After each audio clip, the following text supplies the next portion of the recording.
we are running.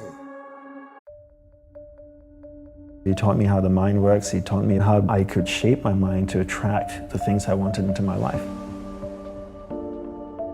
He showed me that nothing is impossible, that you can attain it if you really want. If you want to attract something in your life, you need to understand what that frequency is that you want, and then change the energy in your body to match that frequency. And when you do, you attract that.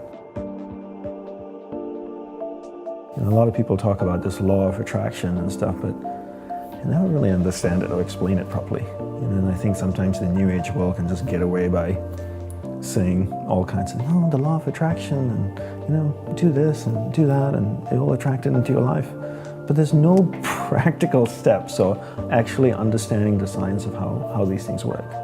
But once you really understand it and then put the hard work into it, these amazing tools have been around for millenniums. Monks have been using it for thousands of years. And you do affirmations a bit different. You kind of have 3 things that you do that makes them special. Concise choice of positive words, clear visualization, and feeling. And feeling being the most important component, because feeling is emotion, and emotion is energy, and energy is magnetic. Tesla had the saying, if you want to find the secrets of the universe, think in terms of energy, frequency, and vibration. Everything is made up of energy, and that energy is vibrating at a certain frequency.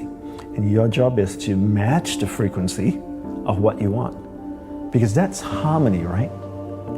If your team here can match your frequency, then you're all in alignment and on the same page. And then you work together. It's like a flock of birds that just flow in harmony. You see them flying in the sky, they never crash into each other. They all fly in harmony. It's like the old radios, right? You tune it, the station is 74.5 FM, and if you get to 74.4 FM, you get static and music. 74.6, static and music. 74.5, perfect music. 74.2, just static. And so your goal is to tune your energy to match the frequency of what you want. And then that's when that attraction comes. Concise positive words, clear visualization, and corresponding feeling. Right? The feeling is emotion. So when I say corresponding feeling, if you want something, you need to match the frequency of what you want. So remember what Tesla said, think in terms of energy, frequency, and vibration. So the same thing with concentration, right? Concentration is a science and an art. A science because there are clear steps that you need to take to work towards a goal, and an art because it requires repetition and practice, right? So I always say that concentration is a science and an art, and learning how to concentrate, you have to understand the mind, right? So as I shared before, that you're not the mind, rather you're pure awareness moving through different areas of the mind. And I define concentration as my ability to keep my awareness on you for an extended period of time until I make a conscious choice to shift it to something else. So most people allow someone or something outside of them to control where their awareness goes. So I'm chatting with you, my phone goes bing, I pick it up, and my awareness gets dragged there. Another notification comes, my awareness goes there. I see a noise out there, I hear a noise out there, my awareness goes over there, right? So my ability to keep my awareness on you or something for an extended period of time is my ability to concentrate. Your whole day needs to be filled with rituals, and you need to look at your life the same way an Olympian might look at his or her life, where the whole day is filled with rituals. And in the monastery, we meditated as a group for 1 hour a day. That's all we meditated. People always think that monks meditate all day and they're slowly sweeping the sidewalks. But we don't. Meditate 1 hour a day. What are we doing the rest of the day? Gurudeva taught us to practice concentration. Not to practice mindfulness, practice concentration. So if you're speaking with another monk, you give that person your undivided attention. That's what we practice all day. And I think people take a different approach right now. They think, if I meditate for 10 minutes in the morning, I'm good, I'm zen. And the rest of the day I can just do whatever I want to do. And the rest of the day is constant multitasking. So I'm doing many things at once in a poor way. So what do you become good at? You become good at whatever it is you practice. Because practice doesn't have the ability to discriminate between what's a positive practice and what's a negative practice. So if you practice something negative all the time, you become really good at it. So if you practice distraction all the time, 10 hours a day, what do you become good after 6 months?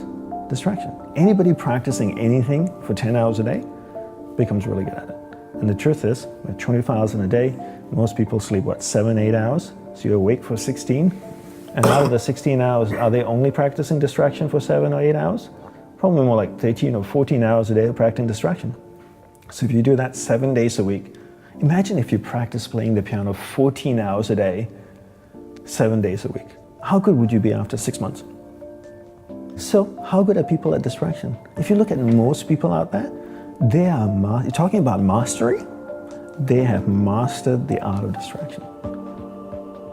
These people are to be acknowledged and respected because the dedication and devotion they have given to the art of distraction.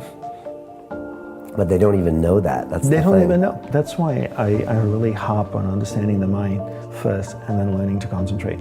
Because I feel if humanity can learn to do this, they can be better athletes, better artists, better martial artists, better singers, performers, sports people, engineers, doctors. Because at the center of success is your ability to harness the power of mind and direct it in a single pointed focus towards one thing. Stay with it long enough so that you can come to solutions, create beautiful things. But if you can't concentrate, you can't do any of these things. And we can't solve the problems of the world.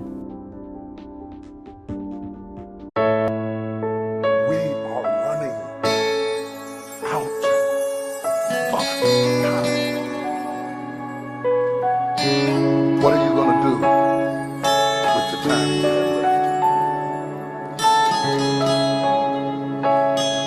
I say that if you don't reposition yourself, you could miss the best time in your life, in this season of life.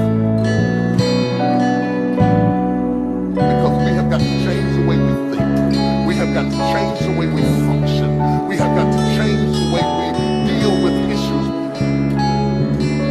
And the reason that you have to begin to reposition the way you think and the way you function and the way you feel is that we many times are stuck between the lines of